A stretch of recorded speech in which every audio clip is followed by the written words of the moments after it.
Bom, muito obrigado, professor Almir.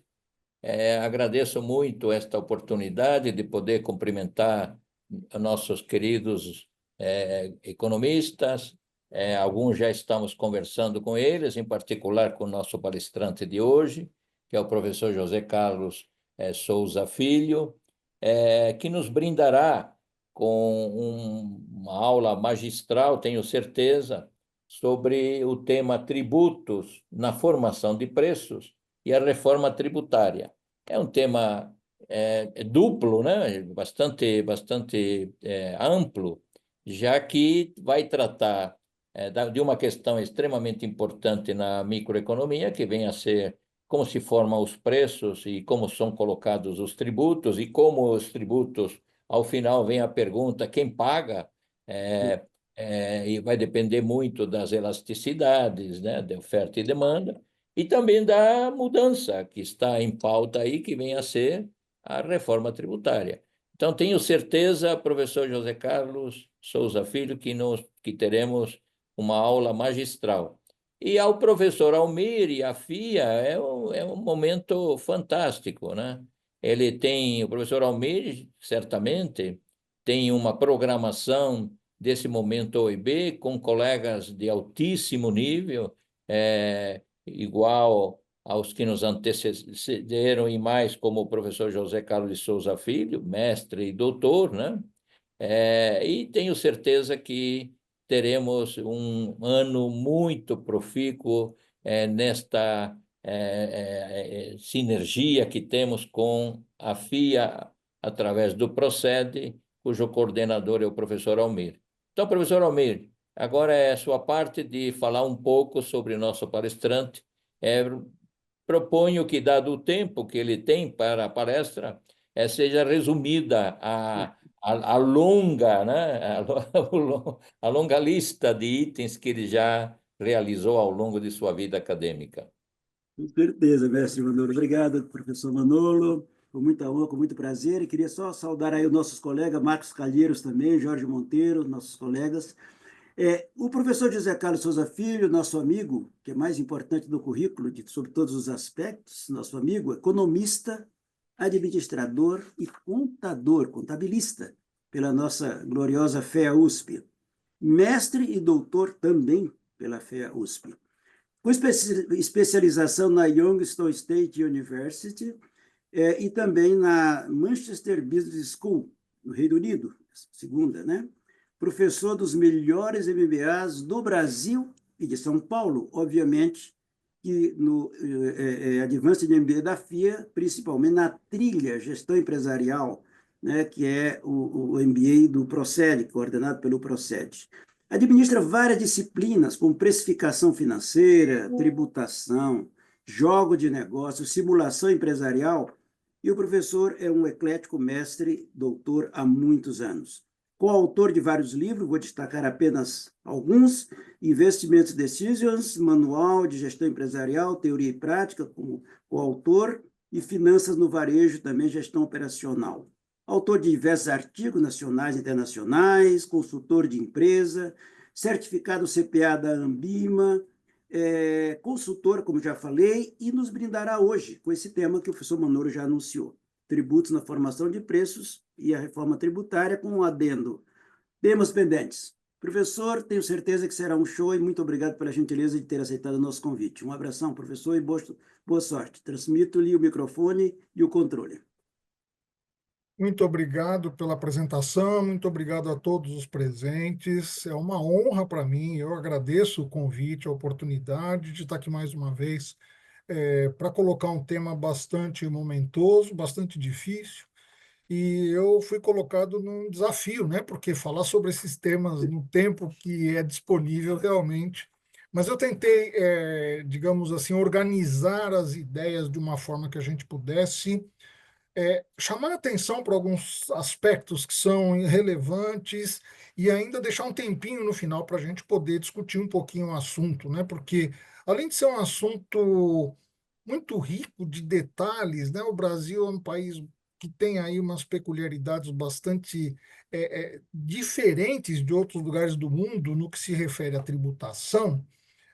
a gente está na perspectiva agora de assistir uma mudança neste modelo de tributação. E essa mudança é uma mudança que ela vai levar um certo tempo, até pela complexidade, ela não pode ser feita de uma vez, ela vai ter que ser feita com o passar do tempo, né?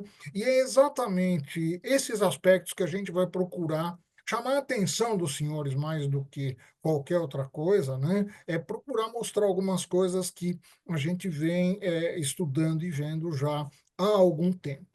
Para tanto, eu vou compartilhar uma apresentação que nós montamos, colocando alguns aspectos, né?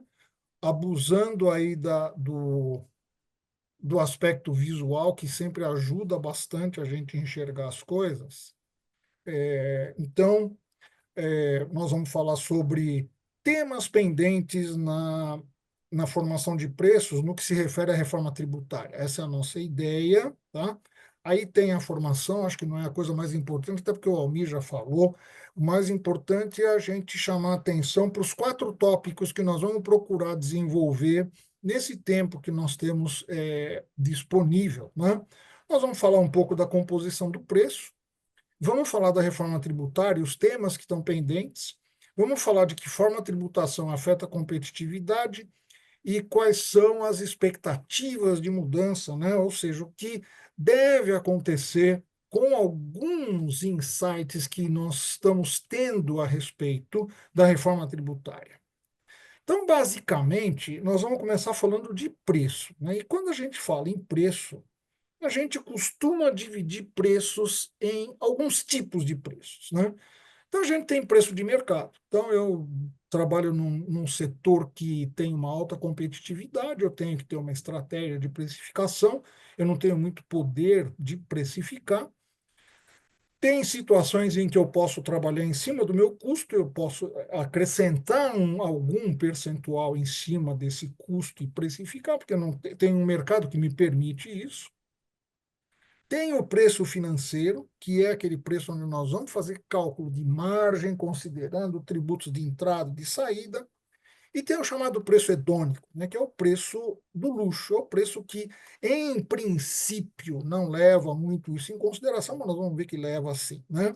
O nosso foco aqui vai ser o terceiro, vai ser o preço financeiro, que é o preço calculado, é o preço onde a gente busca um resultado por conta de cálculos que a gente vai fazer considerando os tributos entrada e saída e tendo uma margem objetiva, uma margem que a gente espera alcançar. Então, eu montei aqui uma tabela para a gente poder enxergar quais são os aspectos que são importantes em cada tipo de preço, né? O preço de mercado é aquele onde a gente tem uma situação de alta competição, muitos concorrentes. As empresas, de um modo geral, são price takers, ou seja, elas tomam o preço, elas não têm muita condição de definir preço. Produtos comuns e commodities. No caso de preço de custo, a gente tem caracteristicamente os monopólios, oligopólios fechados, onde você não tem muita variação do produto, barreiras de entrada, difícil substituição. Então, quer dizer, um exemplo aqui típico seria combustível, né? Quer dizer, uma coisa que, embora a gente esteja passando agora aí por uma mudança de paradigmas bastante grande, né? Mas de um modo geral, a gente não tem muita alternativa ao preço do combustível, né? Ele é sujeito a algumas variações e a gente acaba tendo que pagar. E o preço hedônico, né? O preço hedônico ele se aplica a produtos mais exclusivos, né? Marcas de alto prestígio, escolhas que são baseadas no status para poucos consumidores e preços bem elevados.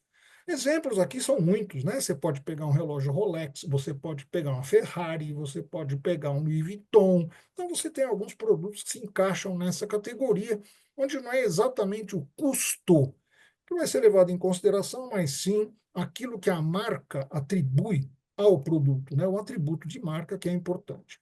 Mas, de uma forma ou de outra, a precificação financeira ela permeia todos estes modelos de precificação. Por quê?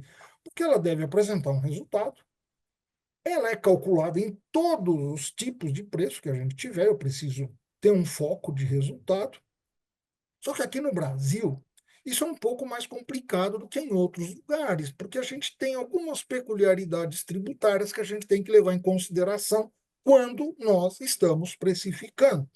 A nossa legislação ela é um pouco complexa, né? Exige que as empresas tenham departamentos tributários para poder fazer uma série de análises. Essas análises, inclusive, definindo, às vezes, a localização física do negócio por conta de diferenças de alíquota, nós vamos falar disso um pouco mais para frente. Então, esta complexidade acaba exigindo um conhecimento, uma percepção, uma acuidade muito maior dos precificadores, no sentido de poder adequar da melhor maneira possível, conseguir os melhores resultados possíveis, atingir as suas margens objetivas. Para a gente começar a colocar um pouquinho de número na nossa história, eu vou colocar uma questão que eu sempre começo as aulas de precificação com esta situação. Eu tenho um custo de 80, um preço de 100, um resultado de 20. Tá? E eu pergunto para os meus alunos se este resultado é a margem ou é o markup. E, analisando as respostas, eu vejo que alguns acham que é margem, outros acham que é markup, e, por fim, eu termino deixando todos felizes, dizendo que é tanto margem quanto markup. Porque o que diferencia a margem do markup não é o valor, e sim o referencial que eu estiver utilizando. Então, se o meu referencial for o custo, eu estou acrescentando 25%, ou seja, estou marcando para cima para chegar no preço de 100. Então, se o meu referencial for o custo, este 20 corresponde a 25% de markup. Por outro lado, se o meu referencial for o preço, eu tenho 20% de margem, porque dentro do 100 eu tenho 20%, ou seja, 20 para que eu componha, então, custo mais o resultado. Portanto, o mesmo resultado pode representar 20% de margem se o meu referencial for o preço, ou 25% de markup se o meu referencial for o custo. E por que isso é importante? Porque nós temos no Brasil, na formação de preço, alguns tributos que são calculados na modalidade margem.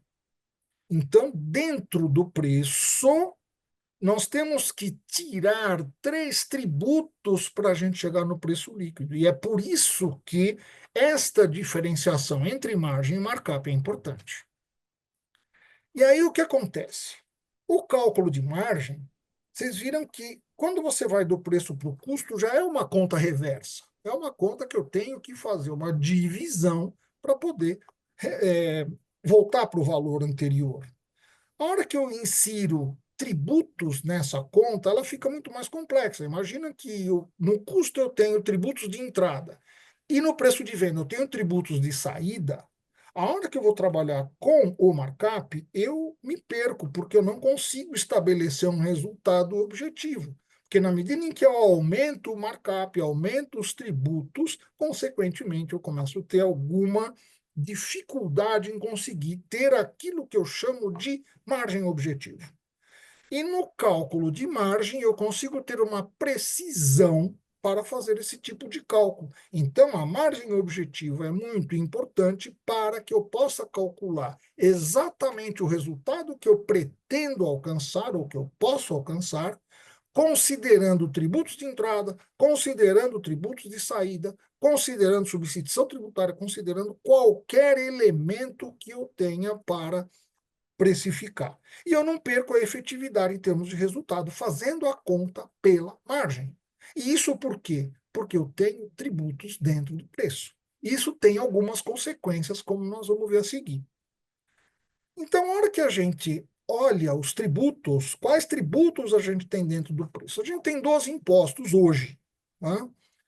6 federais, que todo mundo sabe: imposto de importação, imposto de exportação, o imposto de renda, o IPI, o IOF e o ITR. Esses são os impostos federais. Impostos estaduais, nós temos três bem conhecidos: o ICMS, o IPVA e o ITCMD. O ITCMD, todo mundo que já recebeu uma doação ou uma herança conhece. E os três municipais, que são o ISS, o IPTU e o ITBI intervivos, ou seja, todo mundo que já comprou um imóvel também conhece. Eu não vou me atrever a falar quais são as taxas que a gente tem, porque nem eu sei direito quantas, eu só sei quantas, eu não sei quais, e muito menos contribuição, que a gente também tem um monte. Embora tenham duas contribuições aí que vão interessar muito para a gente, porque elas estão sendo afetadas pela reforma tributária. Na Constituição de 88 tem mais um imposto federal previsto, que é sobre grandes fortunas, que até hoje não foi regulamentado. Aliás, a gente tem ouvido ultimamente o governo pensar uma forma de compensar a isenção de imposto de renda para rendas até R$ 5.000 e está pensando em aumentar a tributação de quem ganha um pouco mais, enfim. Uma discussão que o Congresso ainda vai levar um bom tempo para decidir, a gente não tem a menor ideia do que vai ser decidido em função disso, a se aguardar o resultado. Muito bem, essa é uma fórmula que a gente utiliza para fazer cálculo de preço, né? E veja que, se a gente analisar essa fórmula, o que, que eu tenho em cima? Eu tenho todos os componentes do custo. E todos os componentes que eu tiver num custo de um produto, eu posso inserir neste numerador dessa forma. Então, veja, eu tenho o primeiro custo ali, é o custo de tabela, custo de nota fiscal, por exemplo. Dentro desse custo, eu tenho o quê? ICMS de entrada, PIS, COFINS. Veja que o ICMS de entrada, o PIS e a COFINS, eu estou subtraindo. Por quê? Porque ele está embutido dentro do custo de nota fiscal. E o IPI eu estou somando. Por quê? Porque ele está destacado no meu custo de nota fiscal. Tá? Eu estou considerando aqui uma operação CIF, portanto, o comprador está pagando frete, o frete está entrando no custo desse, no caso dessa compra, e o frete é sujeito a ICMS, portanto, eu tenho aí um benefício, né, uma redução no valor do frete por conta do crédito de ICMS que eu vou ter, ok? E na saída, ou seja, no denominador desta forma, eu tenho os tributos que eu vou considerar na saída do produto: o ICMS de venda, o PIS e a COFINS. E eu estabeleço em cima desse valor uma margem objetivo, que está representado por essa margem, né, por esse sinal da margem. Então veja que eu estou considerando nessa forma todos os tributos de entrada, estou considerando todos os tributos de saída, estou estabelecendo uma margem. Estou considerando o frete, que poderia não ter, tiraria o frete da minha conta sem nenhum problema. E quando eu faço esta conta, partindo de um custo básico de 100, eu chego num resultado de 252,51. Veja que eu estou trabalhando com uma margem objetivo de 50% e um markup que excede 150%, isso por causa dos tributos que estão aí, digamos assim, borbulhando dentro da minha precificação, tanto de entrada quanto de saída, né? Então você tem um efeito cruzado aí de entradas e saídas que fazem com que o meu resultado o objetivo seja, então, 252,51 para contemplar todos os tributos que eu tenho e ainda me deixar um resultado. Veja que essa margem, eu estou falando de margem bruta sobre o preço de venda líquido. Então, desta margem, eu vou ter que tirar todas as despesas do negócio, né, para poder chegar num resultado. Estou falando de margem bruta sobre o preço de venda líquido. E aqui dá para vocês observarem algumas coisas interessantes. Por exemplo, essa mercadoria foi comprada em São Paulo e vendida em São Paulo. Portanto, ela entrou com 18, saiu com 18. Se eu tivesse comprado essa mercadoria de outro estado, onde o ICMS é menor, o que aconteceria? Digamos que eu tivesse comprado do Rio de Janeiro, aqui seria 12. Se aqui fosse 12, fica fácil perceber que o meu preço, se eu não alterei o preço aqui, se ficou 100, o produto ficou mais caro, porque eu tenho menos crédito de ICMS. E se isto acontecesse, esse 252 ficaria maior, porque eu teria menos crédito, o custo aumentaria e o meu preço final cresceria. E o contrário também é verdadeiro. Se eu fosse deixar 18% e vendesse fora do estado, eu poderia vender mais barato. Essa, inclusive, é a lógica que permeia esse fato da diferença de ICMS. Ela barateia o produto que é comprado de fora e barateia o produto que é vendido para fora. Essa é uma questão, quando a gente fala da reforma tributária, que é a hora que você uniformizar tarifas, alíquotas, quer dizer, a gente não sabe direito como vai ficar. Uma demonstração para você de como ficaria essa situação. Então, tem 252, que é o preço que a gente apurou, tem 18% de débito de ICMS, 4,17 de débito de PIS, 19,19 de débito de COFINS, 183 de preço líquido, né, 252 menos esses tributos, custo do fornecedor 100, menos 18,90 de ICMS, que aqui eu estou considerando 90 centavos do ICMS do frete, PIS e COFINS 9,25, que seria 1,65 mais 7,6, mais IPI, mais 5 de frete. Eu não tenho substituição tributária, não tive desconto, considerando uma conta simples. Custo líquido 91,85. Óbvio que ele deve dar a mesma coisa, porque eu calculei 50%, então eu sei que o meu custo líquido corresponde exatamente à minha margem de contribuição líquida aqui, representa 50% do meu preço líquido. Isso foi calculado para dar dessa maneira. Claro que a alteração de tributos, a alteração de margem vai definir o preço financeiro que eu vou poder utilizar. Ou, se eu tiver um preço definido, eu tenho mecanismos para poder estabelecer qual é o limite que eu tenho de gastos para poder atingir um determinado resultado. Aí eu teria que fazer algumas inversões na maneira de fazer essa conta, mas é possível a gente fazer isso. Muito bem, a proposta deve alterar um pouquinho a quantidade de impostos e a quantidade de contribuições, tá? Isso porque a PEC 45 de 2019, que virou a emenda constitucional 132, ela mexeu exatamente com os tributos que estão envolvidos com a circulação de mercadorias. Ela não mexeu com renda, né? Dizem que vai a segunda fase, que sabe Deus quando vai acontecer, vai mexer com a renda, né? Isso é um pouco mais difícil de mexer, por isso que o pessoal espertamente nem mexeu com isso, mas para vocês terem uma ideia, a primeira vez que eu dei uma entrevista sobre reforma tributária foi em 1998. Então, você veja que de 98 até 2019, quando a PEC resolveu ir para frente, nós temos aí alguns anos, né? Décadas, para falar a verdade. E, mesmo assim, ainda demorou 4 anos até isso virar uma emenda constitucional. Então, veja que isso não é tanto político, né? Na verdade, não depende de governo, né? Isso depende de vontade política para acontecer. Quando chegou o momento, isso acabou acontecendo, podia ser quem fosse que tivesse no poder, que isso ia acabar acontecendo no momento que tivesse que acontecer. Muito bem, qual é a proposta? Então, a proposta é criar um IVA. Olha, toda vez que eu leio IVA, eu fico pensando nos IVAs que eu conheço. E vocês, com certeza, conhecem muitos deles. O VAT da Inglaterra, o MVSW da Alemanha, o VAT da França, o Sales Tax dos Estados Unidos, que ele é calculado como? Ele é calculado na modalidade de markup. Preço mais imposto de venda igual a preço de venda. Então, você tem já o preço do produto mais imposto igual ao preço de venda. Então, todas essas contas, aquela fórmula absurda que você precisa para fazer cálculo de preço, deixa de ser necessária.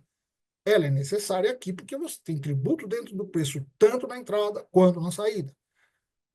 Quando se fala em IVA, eu quero imaginar que isso vai deixar de existir, tomara.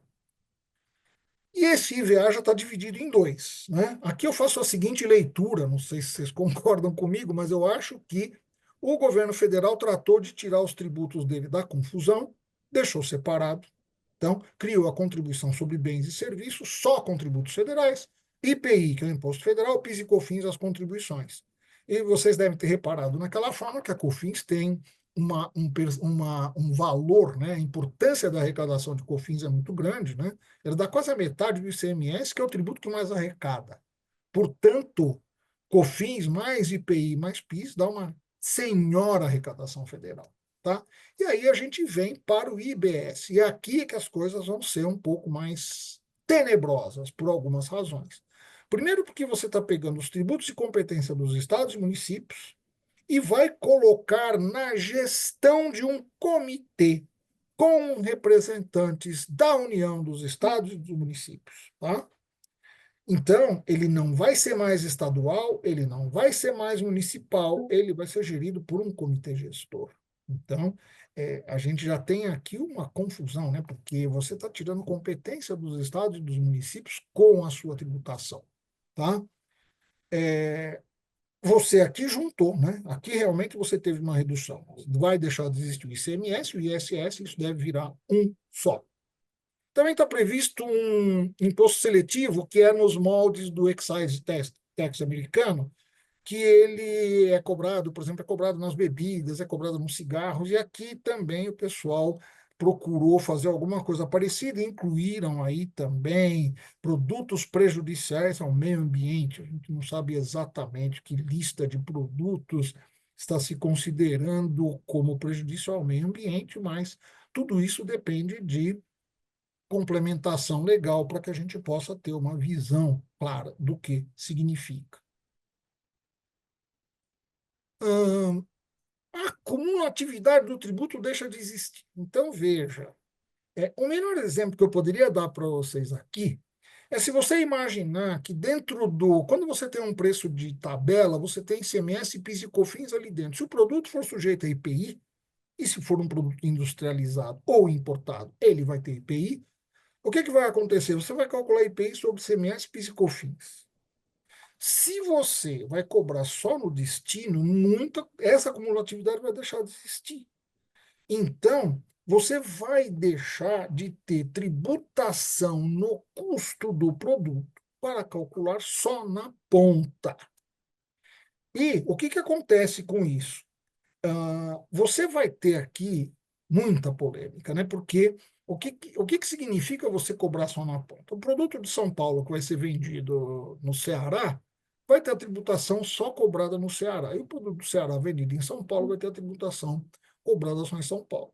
Aí a gente começa a pensar no poder econômico de cada estado e o que isso vai representar para cada um dos estados. Então, a gente não sabe ao certo como isto vai ficar. O que a gente sabe é que no ano passado, alguns estados, estado de São Paulo não, mas alguns estados aumentaram as suas alíquotas de ICMS porque eles estão acreditando que vai haver uma repartição da arrecadação do IBS para os estados em função aí da participação que esse estado tenha na arrecadação. Então, aumentaram as alíquotas de imposto para a infelicidade dos seus moradores, né, das pessoas desses estados. Isso aconteceu. Foram 6, 7 estados que aumentaram as alíquotas depois da aprovação da emenda constitucional. Bom, como é que estão os prazos, né? Já no ano que vem, a gente começa a ter 0,1% da contribuição federal, que vai ser, então, tendo um aumento da sua alíquota para, no final de 27, você extinguir os tributos federais. Tá? Mas no caso dos federais, eu volto a dizer para vocês, a coisa é muito mais simples, porque os tributos são federais, então você, digamos assim, está tudo em casa. Então é mais tranquilo de você fazer essa transição. Tá? Agora, no caso do IBS, a coisa é um pouco mais complicada. Né? Um detalhe, não vai deixar de existir o IPI, porque para algumas situações na Zona Franca de Manaus, você vai ter que manter o benefício fiscal, então você vai ter que manter o IPI em algumas regiões para você poder favorecer as produções na Zona Franca de Manaus, porque você deixaria de ter esse tipo de benefício. A ideia do IBS é 0,9 a partir de 2027, com a evolução dessa alíquota, que a gente não sabe como seria essa evolução, mas a ideia é que em 2033 o ICMS e o ISS deixariam de existir. Até lá, esse detalhe é importante que esteja muito claro para todo mundo, os dois tributos vão ser cobrados. Os que já existem e os novos que vão surgir. Então, eu imagino aqui que a contabilidade, o fiscal das empresas, já deve estar se preparando para a introdução de mais um tributo, né? Ou melhor, dois tributos, para essa fase de transição que vai demorar aí, né, uns 5, 6, 7 anos para ocorrer. Bom,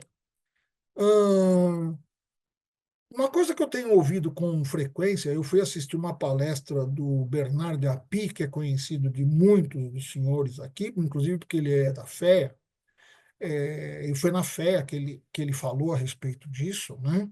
E eu fui assistir, né, até porque o assunto me interessa. Há uma certa garantia de que a reforma tributária não aumentará a carga tributária. Isso é o que todo mundo, digamos assim, espera que não aconteça, né? E é uma coisa meio difícil, né, a gente conseguir conceber nesse momento se isso vai ou não acontecer, até porque a gente não tem muito claro quais são as alíquotas. Mas eu acho importante a gente ter uma ideia do que é carga tributária antes da gente poder dizer o que a gente espera que aconteça. Para tanto, eu coloquei aqui, eu tentei fazer um círculo, está quase um círculo, né, como vocês podem perceber, mas eu estou imaginando que esse círculo aqui é o PIB, tá? Carga tributária, o que que é? Carga tributária é a fatia dessa pizza que é apropriada pelo governo. Então, essa é a carga tributária numa determinada situação. Vamos supor que a gente esteja falando de 30%. Agora, vamos supor que essa economia cresceu 3,4%, que nem o Brasil no ano passado, né? Então, o PIB cresceu, mas a carga tributária ficou a mesma, não houve aumento de alíquota, não houve novos tributos, não houve nada disso, a carga tributária ficou a mesma. Então veja que a arrecadação aumentou, que é o que a gente tem ouvido falar. Quase toda semana a gente escuta falar recorde de arrecadação, etc. A arrecadação é resultado, e veja, eu estou considerando a arrecadação só vinculada à carga tributária, só tributos. Mas veja que o crescimento do PIB faz aumentar a arrecadação, não necessariamente a carga tributária. A carga tributária pode ter ficado a mesma. Então, veja aqui, a carga tributária representada pela fatia ABO é a mesma da CDO, numa situação de PIB maior. Então, a gente poderia colocar aqui uma situação oposta, que seria uma situação onde a gente tem uma recessão, e isso faz com que a gente ficasse no círculo menor, mas a gente pode colocar aqui uma situação onde o governo tentou aumentar aí a carga tributária. Tá? Então, a gente está imaginando que nesta situação a carga tributária seria representada, então, pelo segmento EOF. Tá?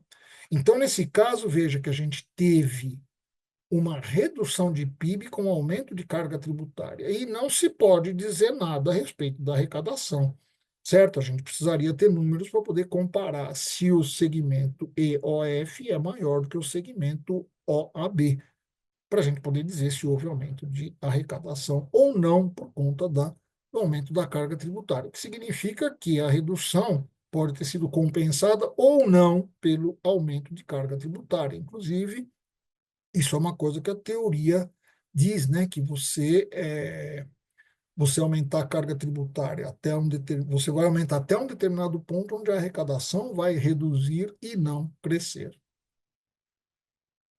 Muito bem.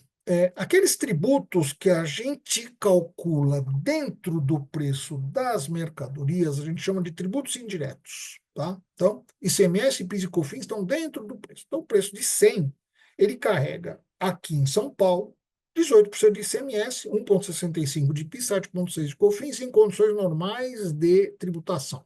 Estou considerando monofásico, ST, coisa nenhuma, só o normal.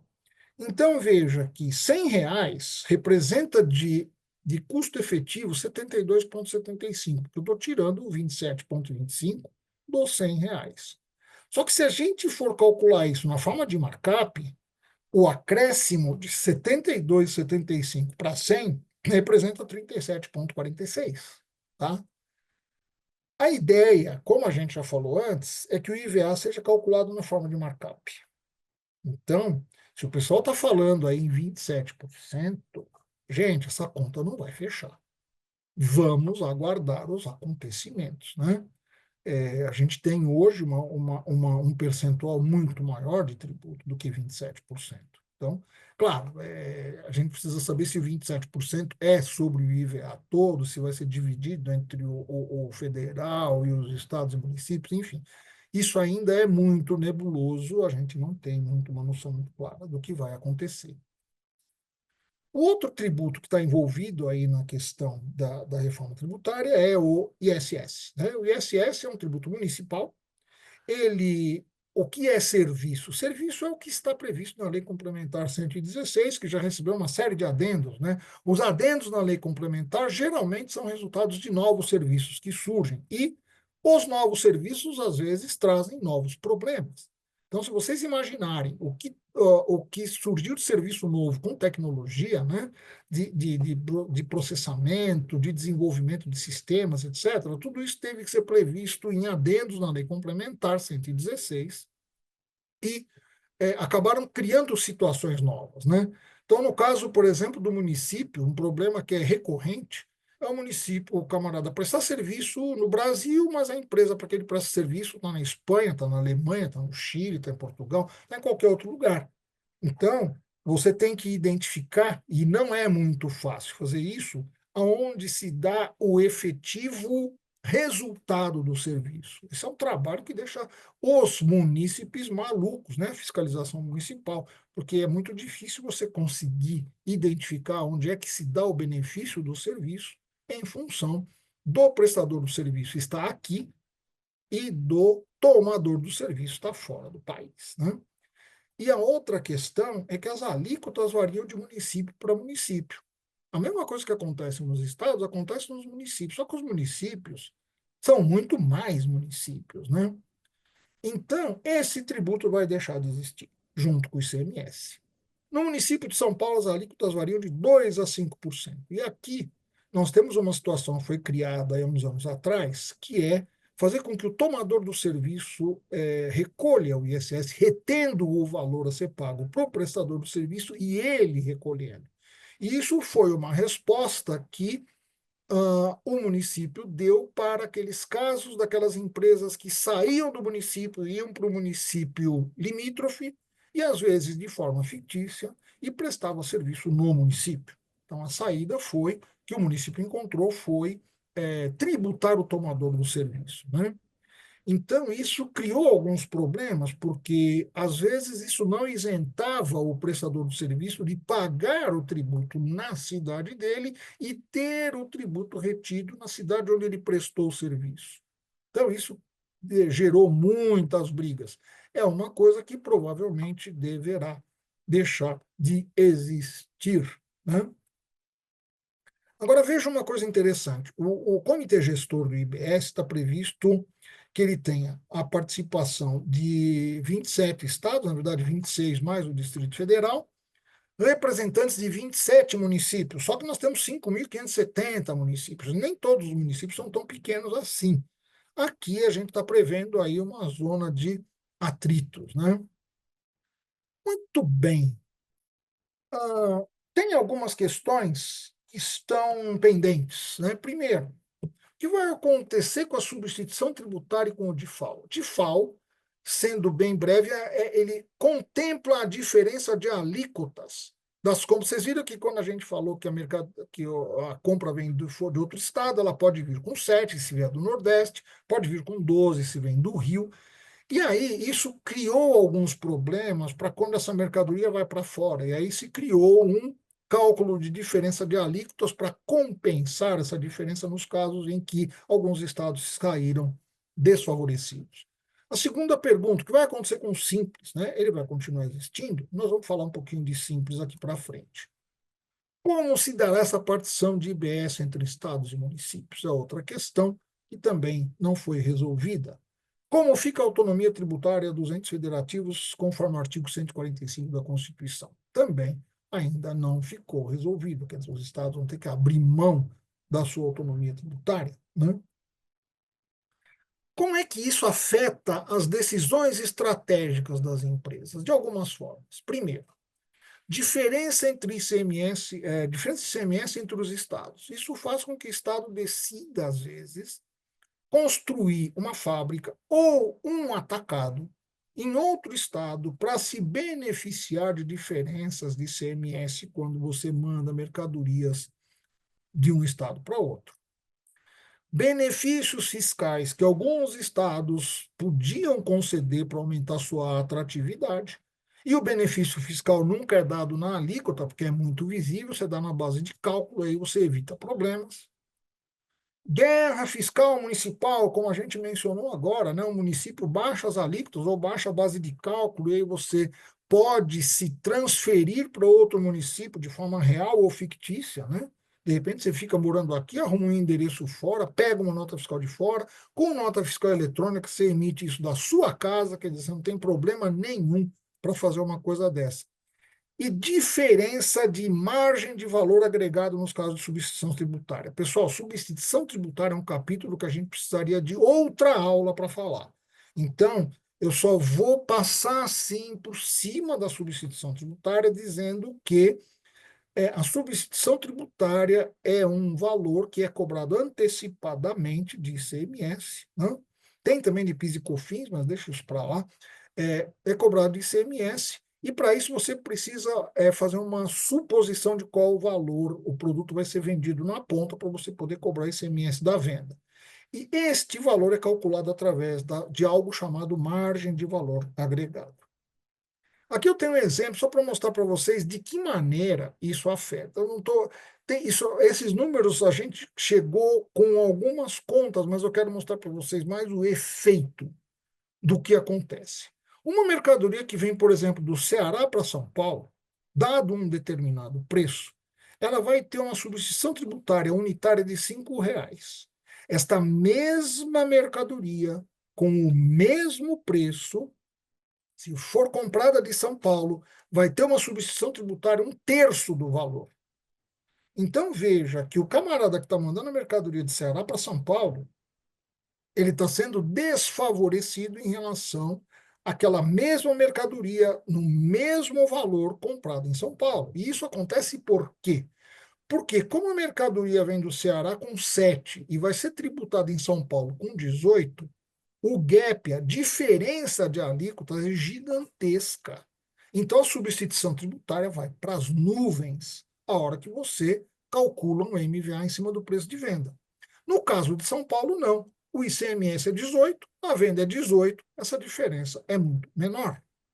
E veja o impacto que isso tem no preço. Se você for considerar ICMS no cálculo do preço, você vai ter, sem considerar ICMS no cálculo do preço, você tem uma diferença de 10%.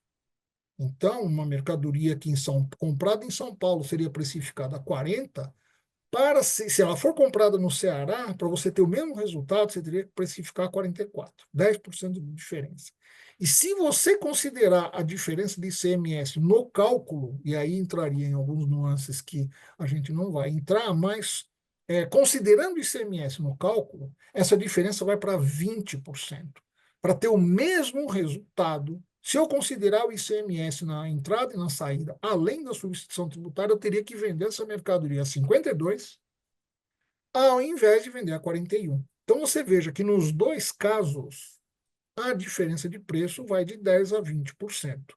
E é por isso que existe a default. Ou seja, o pessoal criou um mecanismo para compensar e para mitigar essas diferenças que existem quando você compra de outro estado um produto sujeito a ST versus quando você compra do próprio Estado uma mercadoria sujeita a ST. Por fim, o Simples Nacional. O Simples Nacional, como todo mundo conhece, é um regime tributário diferenciado que tem aí um limite para a microempresa e um limite para empresas de pequeno porte. Acima desse limite, ela deixa de poder fazer parte do Simples. E o Simples é gerido por um comitê gestor. Talvez tenha sido daqui que o pessoal tirou a ideia de fazer um comitê gestor para o IBS. Quais tributos que estão abrangidos no Simples Nacional? Esses. Veja que dos tributos que estão abrangidos no Simples Nacional, a maior parte deles está sujeita à reforma tributária, porque eles vão deixar de existir. Só ficou o imposto de renda, a contribuição social sobre o lucro líquido e a contribuição previdenciária patronal. O resto. E ainda tem um monte de tributo que não está aí na brincadeira. Nas taxas, contribuição do empregado, fundo de garantia, imposto de renda, ITR. Esse imposto de renda aqui é o de ganho de capital na fonte, tá? Porque o outro imposto de renda está aqui, imposto de renda de pessoa jurídica. Mas veja como a reforma tributária vai mexer no Simples. Todos esses tributos aqui deixam de existir.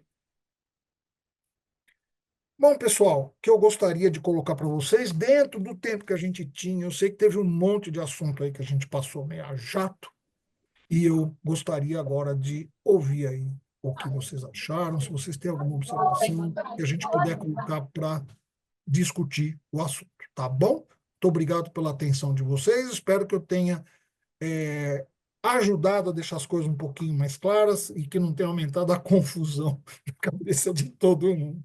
Tá bom? Obrigado, pessoal. Bom, antes de mais nada, parabéns aí, professor. Excelente palestra e muito obrigado. Muito obrigado por estar conosco nesse momento web. Professor Almir, vamos ver as perguntas. Muito bom. Muito obrigado, excelente professor José Carlos. Para mim não é surpresa, eu já esperava o show e muito bom mesmo. Eu vi várias considerações aqui no chat, inclusive o João Leles fez algumas considerações, a Mônica Figueiredo também. Gostaria de saber se esses dois que fizeram algumas considerações pontuais querem fazer alguma pergunta, e aqueles que porventura quiserem é só levantar a mão pelo sinal de costume na tela, pelo Zoom. Temos tempo para duas perguntas. Mônica, você quer perguntar, fazer alguma consideração, Mônica? Está com o microfone fechado. Pediria só que fosse bem breve para que todos que puderem e tiverem condição fazerem parte também dessa de perguntas e respostas, né? Boa Quer falar, tarde a Mônica? todos. Boa tarde. Boa tarde. Eu sou advogada, né? Eu fui convidada pelo Luiz Carlos Barnabé, que já trabalhei com ele, mas como eu estou atuando, né, em planejamento patrimonial, eu estou assim me dedicando a aprender a parte tributária, contabilidade, e isso é muito importante para levar um serviço de maior qualidade. Bem, a questão toda que a gente fica aí na dúvida é esse período de transição, né? Período que vai ser basicamente bitributado, eu entendi, né? E se isso vai afetar, vai acarretar então, muito maior, significativa no empreendedor brasileiro, internacional, que venha aqui sobre isso, enquanto o professor José Carlos. Olha, Mônica, me permite chamar assim,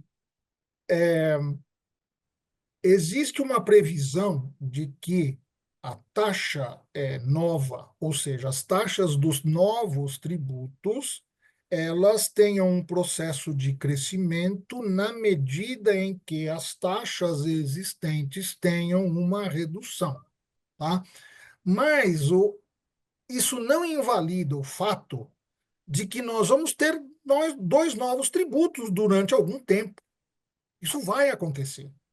Porque se você vai ter um novo tributo, mesmo que seja com uma alíquota pequena, isso vai exigir das empresas uma estrutura tecnológica de apuração, de arrecadação, Isso vai acontecer. Mesmo que isso não mexa num primeiro momento, que é o que está previsto, isso não mexa num primeiro momento, que diga assim, olha, nós vamos ter 0,1 aqui, mas nós vamos reduzir 0,1 aqui. Pode ser que o resultado venha a ser o mesmo, mas a estrutura vai ter que ser alterada, desde já. Essa é a questão que a gente procurou chamar atenção. Eu não tinha falado que há uma compensação nas alíquotas atuais para compensar a nova alíquota, mas eu quis chamar atenção para o fato de que você vai ter 2 novos tributos daqui 2 anos. Esse é o problema principal, doutora. Maravilha. Maravilha. O Paulo Professor Melo. Almir, Oi, me dá um diga, minuto só. professor Barnabé, diga para o É, querido, vice-presidente da Ordem dos rapidinho. Bom, Economistas do Brasil. como eu fui citado pela doutora Mônica, é só para dizer que ela é lá do nosso querido estado do Rio de Janeiro, uma grande cientista jurídica, que nós temos muito respeito por ela, muito respeitada no Rio de Janeiro. E eu agradeço a sua participação, Mônica, e espero que daqui para frente você esteja sempre conosco. E você já é nossa convidada para fazer parte da Ordem dos Economistas do Brasil. Mas, professor Zé Carlos, parabéns, parabéns, porque é uma matéria espinhosa e você teve uma didática muito boa e você está aí com muitos professores te ouvindo e eu tenho certeza que todos concordam comigo pela sua didática dessa espinhosa assunto. E eu gostaria de perguntar, porque como ex-constituinte, me assusta muito, Zé Renato, o José Carlos, desculpa, porque a última reforma que nós tivemos, vamos fingir de conta que foi do Temer, quanto tempo durou, né? No Brasil, será que essa reforma vai durar quanto tempo? Será que no próximo governo ela não cai por terra inteirinha? Porque, na minha leitura macroeconômica, eu nunca vi uma reforma, um tributo tão, tão ruim, né? Uma política de mudança tributária tão ruim, onde, porque você pontuou muito bem o quanto que as empresas pagam de tributos diretos e indiretos. Só que naquele teu gráfico, se você colocar as externalidades do tributo, que são o que eu chamo de externalidade, quantos contadores a empresa precisa, quantos advogados a empresa, isso tudo é tributo, é um tributo indireto que fica, às vezes, representa, às vezes, 10% a mais de tributo no capital humano que você precisa ter, né? Imagina, para cumprir os tributos e assim mesmo sempre vai ter um fiscal que vai te cobrar ou por dentro ou por fora mais uma taxa, né? Então, que também é tributo, porque você tem que repassar ou por dentro ou por fora para o consumidor. Então, quanto tempo, pela tua experiência e pelo teu profundo conhecimento de política tributária, você acha que pode durar essa reforma desastrada, que ninguém combinou com ninguém, ninguém chamou quem paga a conta, né? Principalmente os empresários, e aí ficou aquele lobby, essa reforma tributária parecia muito mais uma reforma para conseguir subsídios do governo do que uma reforma séria, né? E uma reforma que vem na contramão da história do Brasil. Desculpa, daqui a pouco eu estou fazendo a minha palestra, mas vem contra. Porque como que você faz uma reforma tributária se você não faz uma administrativa? Como você vai prever o que você vai arrecadar se você não sabe quanto vai gastar, né? E é uma reforma esdrúxula. Portanto, eu, pela minha experiência de 88, em que eu tive lá até hoje, eu não acredito que ela fique em pé. O próximo governo deve derrubar tudo, porque não existe. Ah, é bom, bom para quem, cara pálida, né? Então, o povo que paga, né? Hoje, o povo está pagando e não aguenta mais pagar, porque o custo do tributo para uma pessoa que ganha o salário mínimo, 3/4 do que ele ganha é tributável. 3/4. A metade do salário dele já tira quando ele recebe, não é? Vamos abreviando, professor. Desculpa, já estou fazendo palestra. Mas, professor, quanto tempo você acha que vai durar essa esdrúxula, na minha opinião, reforma tributária? Essa triste reforma tributária? Professor Zé Olha, Carlos, eu vou seja bem começar. sucinto. Eu acho, Bem eu sucinto, acho por que favor. as suas observações são irreparáveis, realmente, mas eu tenho uma opinião que a gente poderia fazer uma reforma tributária de uma maneira bem mais simples. A gente poderia eliminar uma coisa chamada substituição tributária e a gente poderia eliminar uma coisa chamada diferença de ICMS. Só essas duas coisas já fariam uma diferença tão grande na gestão tributária das empresas, porque, só para os senhores terem uma ideia, a gente não falou nada de substituição tributária. Substituição tributária vale, os estados escolhem qual é a margem de valor agregado, quais produtos terão. Então, a empresa, quando vai vender um produto, ela precisa saber se aquele estado por onde ela está vendendo tem substituição tributária, qual é o MVA, para ela poder definir como é que ela vai emitir uma nota. Então, isso já cria um complicador muito grande. E para minha tristeza, para meu desespero, eu não vi ninguém falar o que vai acontecer com a substituição tributária até agora. É, Por exemplo, não se sabe o que vai acontecer com isso. é O que verdade. vai acontecer? Vocês viram, eu coloquei quantos tributos estão envolvidos no Simples? Quantas empresas hoje são optando pelo Simples? O que aconteceu com o Simples? O Simples começou pequeno e foram sendo incorporados através das leis complementares mais e mais e mais e mais e mais atividades. Hoje você tem um volume imenso. Como é que vai se tratar essa questão? Então, a sua pergunta, professor, na verdade, eu acho que ela tá encaminhada para a seguinte questão: como é que você resolve essas coisas se você vai mexer com isso? Muito bem. Essa é a grande questão que o senhor coloca. Mas muito obrigado, professor. Muito obrigado. Imagina. Pensamos juntos. Um abraço. Muito bem, Valeu, obrigado, professor. obrigado eu Nós pela já estamos, participação. já estamos 13 horas e 2 minutos. Eu pediria só a autorização de todos para mais 3 minutinhos, porque o Paulo Melo está com a mão levantada há muito tempo e ele já disse que foi aluno do professor Manolo em 1980. Eu faço questão que o Paulo Melo faça a sua pergunta. Magda, se houver tempo, se for objetivo, você também fará na sua em seguida. Paulo, por favor. Obrigado pela oportunidade, professor. A respeito de precificação, tipo, eu vejo algumas coisas positivas na reforma tributária, tá? Eu tenho uma visão um pouco contrastante com os demais. Mas, por exemplo, na parte de PIS e COFINS, a questão de insumos, que hoje tem aquela discussão do que dá crédito, que não dá crédito. E com esse conceito agora de base ampla, vão ter créditos sobre coisas que hoje não são aproveitáveis. Como que o senhor, professor, incluiria isso nesse esquema de precificação? Veja, Maravilha. a gente não entrou em muitas questões que são aí importantes, né? Ou seja, nas nuances. Eu coloquei todas as ideias gerais. Você tem todas as questões dos benefícios, as questões das bases amplas, as questões das alíquotas, as questões relacionadas com os monofásicos. Na verdade, a gente precisaria entender um pouco mais o que vai acontecer com essas contribuições, e aí a gente estaria olhando especificamente para o CBS, ou seja, para o que o governo vai fazer com os tributos federais. Então, ainda é uma dúvida, porque a sua questão coloca aspectos que estão vigindo hoje e que a gente ainda não tem uma resposta do que vai acontecer quando esses tributos deixarem de existir. Esse é o problema, ó, professor. Que vai acontecer quando esses tributos deixarem de existir?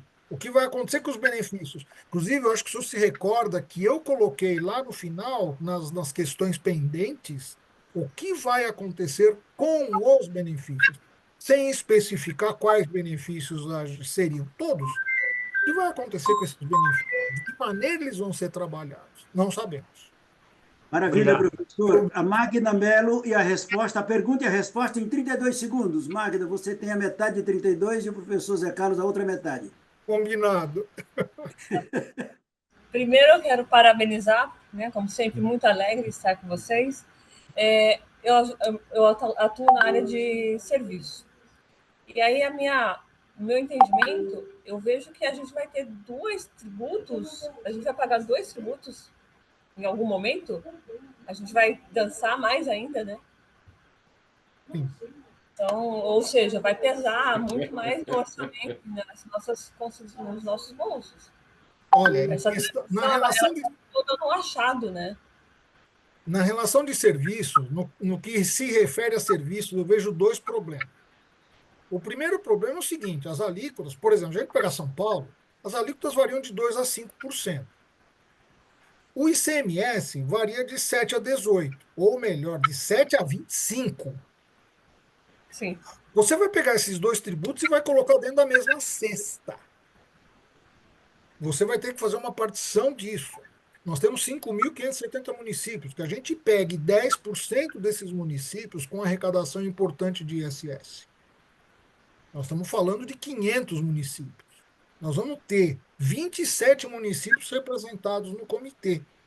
Então, a gente ainda não tem uma ideia muito clara do que vai acontecer com o ISS. Eu vejo algumas pessoas falarem, não, porque a alíquota vai subir demais. Não dá nem para a gente dizer isso, porque se você comparar alíquotas de ISS com ICMS e imaginar que isso vai estar sendo cobrado junto, quanto vai ser a alíquota de ISS? Por isso que os prestadores de serviço estão desesperados, né? Com razão. Maravilha. Professor, muito obrigado, Marco, muito obrigado.